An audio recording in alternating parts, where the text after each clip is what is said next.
और दोनों में प्रेम हो गया। केसरी और अंजना ने विवाह कर लिया पर संतान सुख से वंचित थे। तब मतंग ऋषि की आज्ञा से अंजना ने तप किया।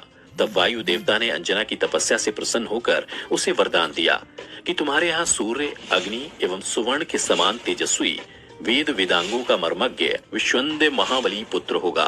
पवन देव की कृपा से पुंजिक स्थला को एक पुत्र मिला जिसका नाम आंजनेय रखा गया, जो आगे चलकर बजरंग बली और हनुमान के नाम से प्रसिद्ध हुए।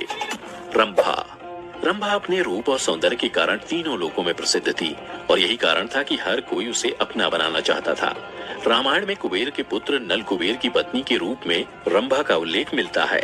रामायण के अनुसार रावण ने रंभा के साथ बलात्कार करने का प्रयास किया था, जिसके चलते रंभा ने उसे शाप दिया था कि आज के बाद जब भी तुम ना चाहने वाली किसी स्त्री से संभोग करोगे तब तुझे अपने प्राणों से हाथ धोना पड़ेगा।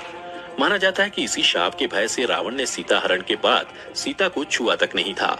वहीं महाभारत में इसे तुरुम्ब नाम के गंधर्व की पत्नी बताया गया है। इसके अलावा एक कथा के अनुसार एक बार विश्वामित्र की घोर तपस्या से विचलित होकर इंद्र ने रंभा को बुलाकर विश्वामित्र का तप भंग करने के लिए भेजा, परंतु जब वो पृथ्वीलोक पर आई तो ऋषि विश्वामित्र उसे देखते ही इंद्र का षड्यंत्र समझ गए और उन्होंने रंभा को 1000 वर्षों तक शिला बनकर रहने का शाप दे डाला। सवाल ये उठता है कि अपराध तो इंद्र ने किया, फिर सजा रंभा को क्यों मिली?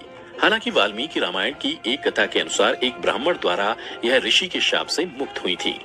तिलोत्तमा स्वर्ग की परम सुंदर अप्सराओं में से एक थी। वैसे तो तिलोत्तमा की कई कथाएं पुराणों में मिलती हैं, परंतु एक कथा के अनुसार एक समय हिरण्यकशिपु के वंश में निकुंभ नामक एक असुर उत्पन्न हुआ था, जिसके सुंद और उपसुंद नामक 2 पराक्रमी पुत्र थे।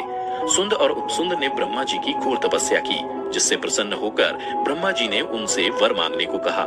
तो दोनों असुरों ने ब्रह्मा जी से अमृत का वरदान देने के लिए कहा, लेकिन ब्रह्मा जी ने यह वरदान देने से इनकार कर दिया और कोई दूसरा वर मांगने को कहा। तब दोनों भाइयों ने सोचा कि वो दोनों एक दूसरे से बहुत प्रेम करते हैं और आपस में कभी लड़ते नहीं। उनको पूर्ण विश्वास था कि वे कभी एक दूसरे के खिलाफ कुछ भी नहीं करेंगे। इसलिए उन्होंने ब्रह्मा जी से कहा कि उन्हें यह वरदान मिले कि एक दूसरे को छोड़कर इस त्रिलोक में उन्हें